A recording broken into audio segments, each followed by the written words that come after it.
Midnight is almost here, so it's about time Blizzard made Xal'atath's motivations clear to absolutely everyone, and that's why they've made this. It's a cinematic called Supremacy, and today I'm going to break down what we've learned and how it connects to all of the lore that we already know, so you're going to learn a hell of a lot, including what it all means for Midnight. Okay, let's get stuck in. The Supremacy focuses on two characters. We have Xal'atath and Nexus King Salhadar. And while in in-game terms Xal'atath is a relatively new character, making herself known during Legion, Salhadar actually goes all the way back to the Burning Crusade. That's when Blizzard introduced Ethereals to the setting, along with their mysterious backstory, but it's only recently that we learn Xal'atath's role in that backstory and what Salhadar was really up to back then. So, here's what you need to know about both of these characters. Xal'atath serves herself. It really is as simple as that. During the War Within expansion, Illyria dispels any rumors of Xal'atath actually being a secret fifth old god, and she simply says Xal'atath is, quote, a survivor from the depths of time. And in this cinematic, we'll soon see what that really means. Of course, to survive, Xal has had to cut deals, one of which earned her the title Harbinger of Dimensius, which brings up another question. Who is Dimensius? Well, he's this thing. A Void Lord, essentially a being of pure void, a vast power, and where the light has the Naru, or the arcane has the Titans, the void has beings such as Dimensius. And by the time we meet Xal'atath during Legion, it had been many thousands of years since she turned on Dimensius, who she once served. And that brings us to the character of Salhadar, because when Xal'atath turned on Dimensius, Salhadar actually allied with Dimensius. And it all happened during the fall of the ethereal homeworld of Koresh. And knowing about that is key to really getting what goes on in this cinematic. Xal'atath is an ancient being. Now, she was once mortal, but that was a long time ago. And for much of her existence, she served as Harbinger to Dimensius, the big Void Lord. She would scout around 4 worlds for him to consume. But in truth, Xal'atath has only ever served herself. And when Dimensius came for Koresh, the ethereal homeworld, Xal'atath played both sides. She helped the Koreshi develop the technology that would save them, and whenever their own defenses began to destroy their bodies, she helped transform them into energy beings, of course, the energy beings that we know as ethereals.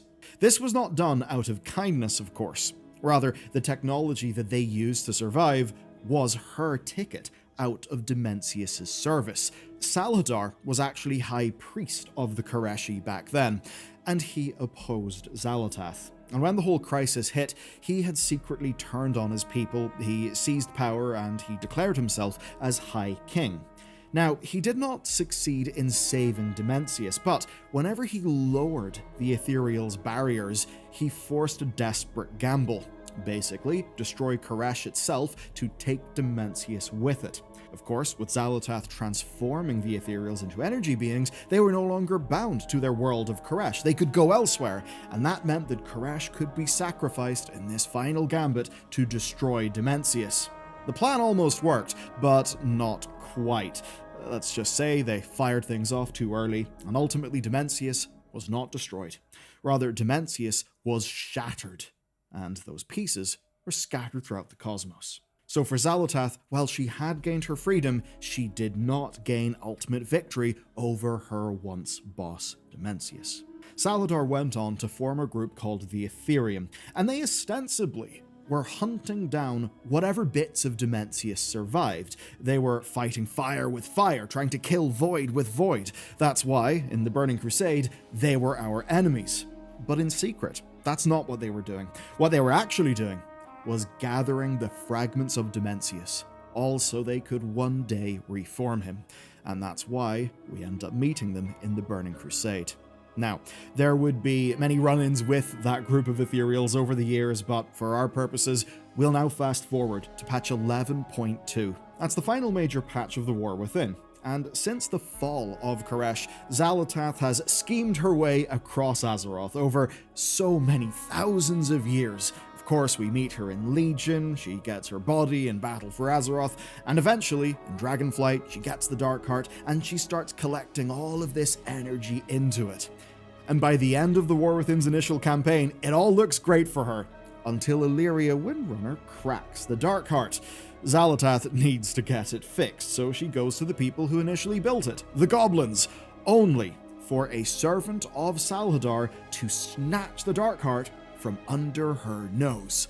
Thanks Galliwix for being a bit of a moron.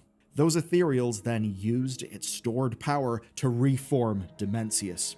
That then led to patch 11.2.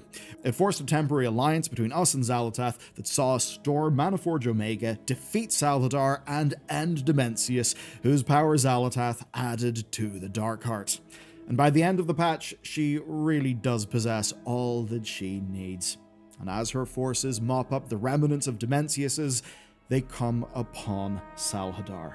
And that is where this cinematic begins, and now you understand how those characters got to this place. Supremacy opens on a battlefield and a massacre. Xalhadar's ethereals are fighting void creatures, and they are losing badly. The camera makes it clear before anyone speaks a word. Salhadar is shot at eye level or below, surrounded, overwhelmed.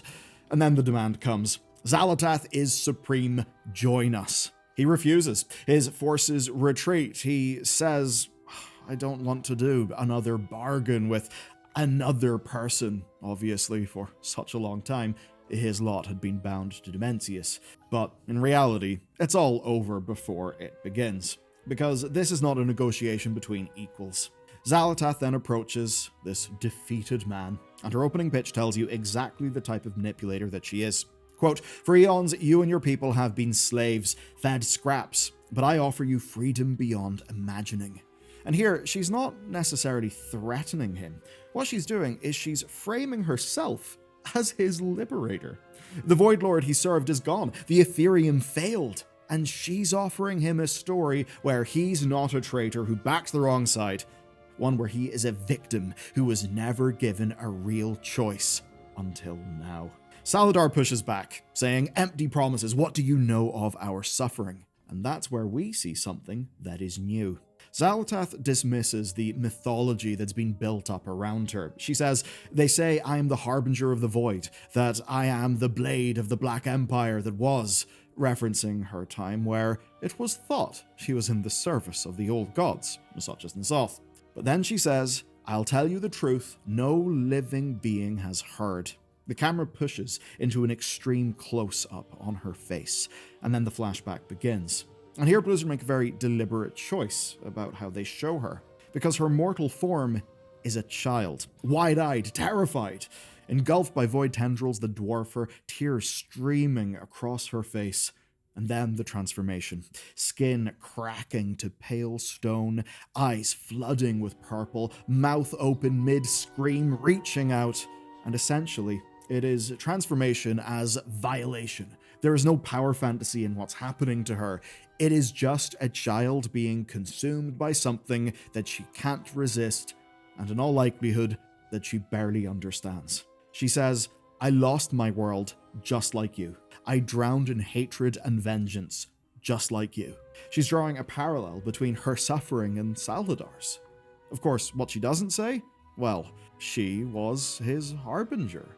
She was scouting out worlds. She is the reason he lost his world. That shared trauma she's invoking, well, she manufactured half of it. And then there's the pivot. Survival is all that matters.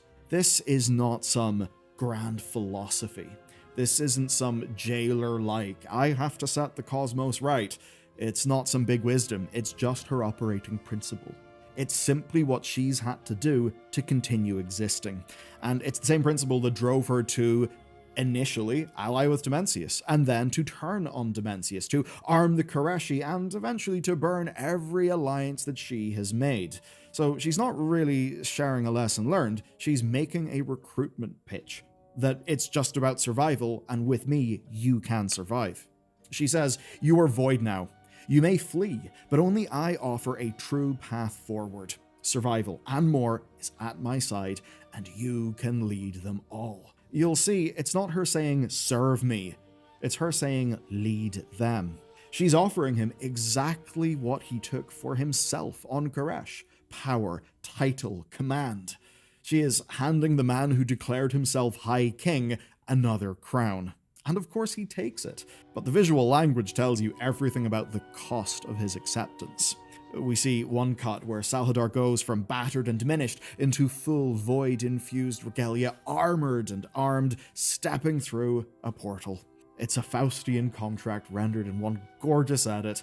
Basically, all of this initial power is what compliance buys you. Visually, we understand why he says yes, even though we recognize it's a trap, and even though he likely recognizes that it's a trap. We then see the kneeling. Rows of ethereal soldiers, heads bowed, weapons drawn. It's pure feudal imagery of oath-swearing, of vassalage, and it's quite significant. You see, the Void is usually depicted as madness, chaos, whispers in the dark. It is unhinged.